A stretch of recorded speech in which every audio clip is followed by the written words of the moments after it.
वंदन अर्चन करते हैं। साथ ही साथ हमारे बगल में बैठे हुए परम श्रद्धेय जिनके अमृतमय मुखारविंद से आप भागवत के पारायण को श्रवण कर रहे हैं, जिसके विषय में महर्षियों ने बताया कि धनंजयो हाटक संपरीक्षा, विपत्ति काले गृहिणी परीक्षा, महारणे शस्त्रवताम परीक्षा, अविद्यावताम भागवती परीक्षा। विद्वानों की परीक्षा का विषय भागवत, जिसको हनुमान चालीसा के तर्ज पर पारायण करने वाले परम श्रद्धेय आदरणीय श्री आशीष तिवारी जी, उनके गुणानुवाद को कहने में जीवा सक्षम नहीं। इस मंच से उनके चरणों में भी मैं वंदन अर्चन करता हूँ। साथ ही साथ कोई कार्य सविध निर्विघ्नता पूर्वक संपन्न हो जाए, उसमें जजमान की श्रद्धा ही प्रदान होती है। श्रद्धा सुमन लेकर बैठे हुए हमारे बगल में परम श्रद्धेय, जो कि रामचरितमानस के बहुत अच्छे वक्ता भी हैं, आप सभी लोग जानते हैं। उनके विषय में विशेष बताने की आवश्यकता नहीं, जितना भी मैं कह सकूं उतना ही कम होगा। यह वाणी भी उनके गुणानुवाद को कहने में सक्षम नहीं। इस मंच से मैं अजय शिवाकांत जी के चरणों में वंदन अर्चन करता हूँ। सुदूर से पधारे हुए समस्त श्रद्धालु भक्तवृंद, मास्टर साहब जो कि बड़ी सुंदर पुष्पों का हार पहनाए, जितना भी इनका भी बड़प्पन किया जाए उतना ही कम है। भक्तराज की मैंने इनको उपाधि दिया। जिस प्रकार से विद्या ददात विनयम, विनम्रता की पराकाष्ठा पर चढ़कर आप बड़े ही सहृदयाल, जितना भी इनका भी वर्णन किया जाए जीवा कहने में सक्षम नहीं है। मैं वंदन अर्चन करता हूँ यहाँ उपस्थित सभी श्रद्धालु भक्त वृंदों को बाबा गोस्वामी तुलसीदास जी के ही शब्दों में कि सी राम में सब जग जानी और करहु प्रणाम जोर जुग पानी।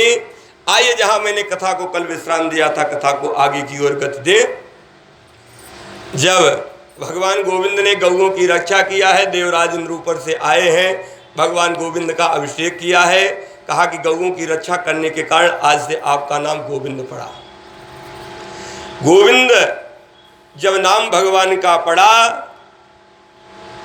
तो भागवत में आया है रासलीला, रास पंचाध्यायी जिसे कहा जाता है, भागवत का प्राण है। इसका वर्णन नहीं करना चाहिए, क्योंकि किसी ने प्राण को देखा नहीं है तो उसका वर्णन क्या कर सकता है। कुछ महर्षि इसका वर्णन करने के लिए रोकते हैं, लेकिन आइए संक्षिप्त में जानते चले। गोपिकाएं जो थी, पहले आप ये जान लीजिए कि साधारण गोपिका नहीं थी। साधारण स्त्री, इनको मान लिया जाए साधारण स्त्री नहीं थी। जब पृथ्वी के ऊपर अत्याचार बढ़ा और व्याकुल होकर पृथ्वी गौ का रूप धारण करके देवलोक गई है, तो देवताओं की दशा को देखा। रावण के अत्याचार से वे भी बड़े त्रसित हैं। देवताओं को लेकर वे ब्रह्मलोक गए हैं। ब्रह्मा जी ने वे कहा, मैं भी रावण के लिए कुछ नहीं कर सकता हूं। भगवान भोलेनाथ जी के पास गए। भगवान भोलेनाथ जी ने कहा कि मेरा तो चेला है और गुरु का धर्म होता है चेला की भली भांति रक्षा करें, मैं उसका विनाश नहीं कर सकता हूं। कहा कौन करेगा? कहा भगवान करेंगे। कहा मिलेंगे? कहा ते समाज गिरजा में रहूं और अवसर पाई वचन एक कहूं कि हर व्यापक सर्वत्र समाना प्रेम प्रभु प्रकट हुए में जाए। नारायण तो हर जगह विद्यमान है, उनको प्राप्त करना है तो प्रहलाद की तरह पुकारिए तो खंबे फाड़कर भगवान प्रकट हो जाएंगे। हमारे यहाँ एक कवि हुआ करते थे, महाराज जी बताए कि एक तानसेन जी थे जो कि दीपक राग गाया करते थे। दरबार में दीपक राग रखा जाता था और जब दीपक राग गाते थे तो बुझा हुआ दीपक जल जाता था। राग गाने से यदि बुझा हुआ दीपक जल सकता है तो अनुराग के द्वारा इस परमात्मा को पुकारा जाए तो ही परमात्मा जो खंबे फाड़कर प्रहलाद के लिए प्रकट हुआ था, हमारे आपके लिए भी धरती फाड़ के प्रकट हो सकता है हमारे आपके बीच। भगवान ने स्तुति किया भगवान की, भगवान ने आशीर्वाद दिया कि डराने की बात नहीं है, मैंने मनु शत्रुपा को पूर्व ही वरदान दे दिया है, उनके यहाँ अंशों सहित मैं अवतार धारण करूंगा। हे पृथ्वी, मैं तुम्हारे भार को दूर करूंगा। ब्रह्मा जी ने कहा कि तुम भूमि धीरज धरो लई है प्रभु अवतार। पृथ्वी को धीरज धरा कि तुम धीरज धारण करके वापस जाओ, भगवान का अवतार होगा। और ऐ देवताओं, तुम लोग भी अपने रूप का परित्याग करके भगवान की सेवा करने के लिए बानर रूप धारण करके जाओ और भगवान की सेवा करो। कुछ उसमें से देवता जो थे वो बानर का रूप धारण करके भगवान की सेवा करने के लिए आए, लेकिन कुछ ऐसे भी देवता थे जो विचार करते कि मेरा इतना सुंदर स्वरूप है, अब मैं स्वरूप का परित्याग कर दूं और वानर का रूप धारण कर लूं। वे अपने स्वरूप का परित्याग नहीं किए। जो देवता परित्याग नहीं किए थे उनकी क्या दशा हुई। बाबा गोस्वामी तुलसीदास जी श्री रामचरितमानस के 5वें सोपान सुंदर कांड में इसका वर्णन किया है कि कर जोरे सुर दिशिप विनीता अभ्रिगुटी बिलोकत सकल सभीता। भृगुटी जिधर जा रहे रावण को उधर हाथ जोड़ के खड़े हुए देवता जो रूप नहीं बनाए थे। ते समाज गिरिजा में रहे भगवान शंकर भी थे, वे भी हनुमान के रूप में अवतरित हुए हैं। कहा जिसने रूप बनाया वह नहीं डरा। कहा देखी प्रतापन कपिमन शंका अजिमिया ही गण महू गरुड़य शंका। जो देवता भगवान की सेवा त्रेता में नहीं कर पाए थे वही देवता जो थे गोपिकाओं के रूप में अवतरित हुए भगवान की सेवा करने के लिए। करती क्या थी, जमुना जी में स्नान करती थी और कात्यायनी माता का व्रत किया करती थी। भागवत का प्रसंग है, जिस कन्या का विवाह न होता हो वह यह मंत्र प्रत्येक दिन जब करना है। 21 दिन का अनुष्ठान है। यदि वह कन्या प्रत्येक दिन यह मंत्र 1000 जब करती रहे, पहले दिन 2000 जब करना है, बाकी 20 दिन तक 1000 जब करना है। कात्यायनी महामाये महायोगिनी धीश्वरी नंद गोप सुतम देवीम पति में कुरुते नमः। इसी मंत्र का कन्याएं जो थी जाप किया करती थी कि भगवान गोविंद मुझे पति के रूप में मिले। भगवान गोविंद ने चीर चुराया, सभी लोग जानते हैं। भगवान गोविंद ने माया का पर्दा हटा दिया लोगों के प्रति, इसका विभाव संतों ने दिया है। जब गोपिकाएं पति के रूप में भगवान गोविंद को वर्ण करना चाहती थी तो भगवान अंतर्यामी शरद पूर्णिमा के दिन वृंदावन में बड़ी सुंदर मुरली बजाई है। भागवत में लिखा गया कि भगवाना पिता रात्रि शरदो पुल्ल मल्लिका।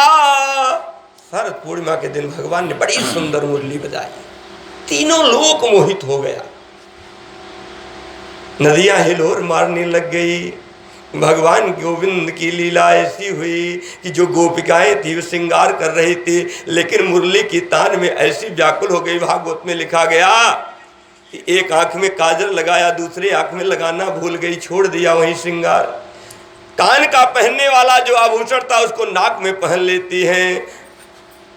गोविंद की ऐसी लीला, सारी गोपिकाएं रासमंडल में आ गई। जब रासमंडल में सारी गोपिकाएं आई तब भगवान गोविंद गोपिकाओं को समझाते हैं कि ए गोपिकाओं, रात्रि में स्त्रियों को अपने घर से नहीं निकलना चाहिए। रात्रि के समय स्त्रियों को अपने घर से नहीं जाना चाहिए, नहीं जगत बड़ी उलाहना देगा। तुम लोग क्यों चली आई? कहा मैं तुमको एक दृष्टांत बताता हूँ। एक देवी थी, वह अपने पति के पैरों को दबा रही थी, पति की सेवा कर रही थी। उसी समय उसको दिखाई पड़ा कि उसका इकलौता बेटा अग्नि में कूद रहा है और कूद कर जल जाएगा, लेकिन पति की सेवा कर रही थी। अपने पुत्र का मुख त्याग दिया लेकिन पति की सेवा भंग नहीं की।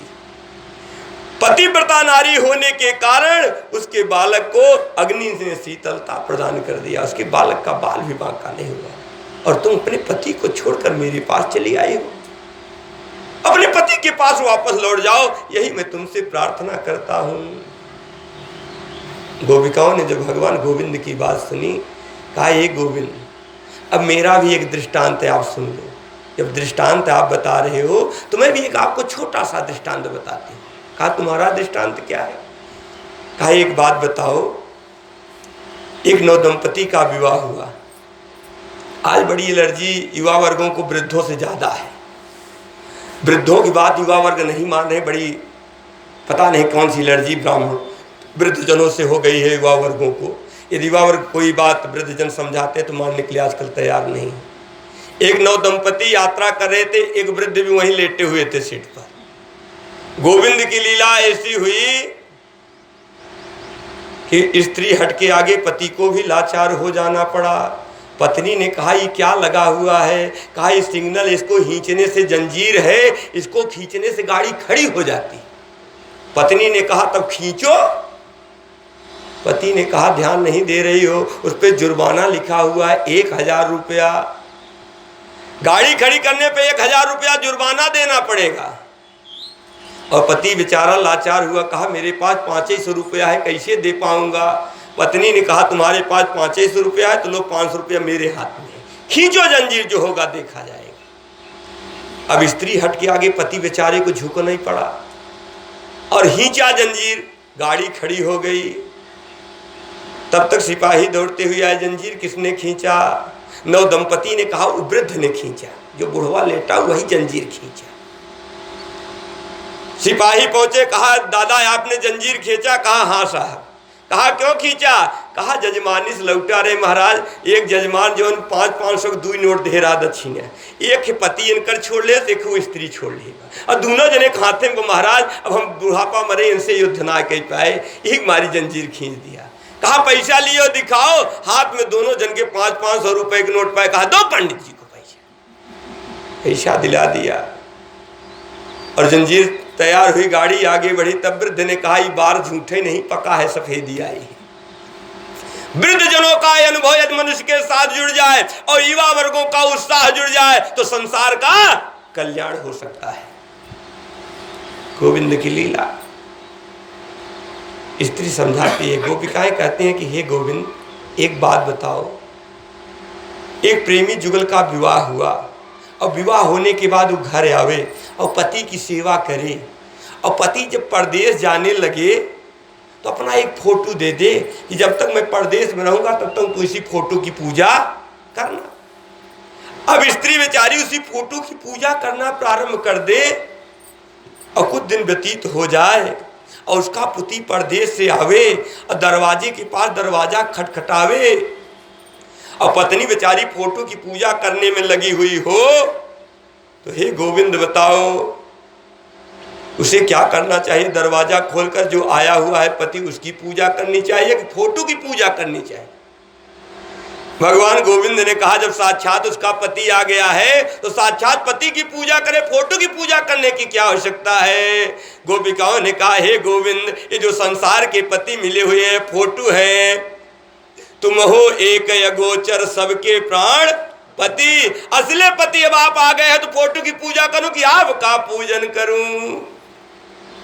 भगवान गोविंद ने जितनी गोपिकाएं थी उतना रूप धारण करके हर गोपिका के घर में वास किया है, जिससे जगत इनको उलाहना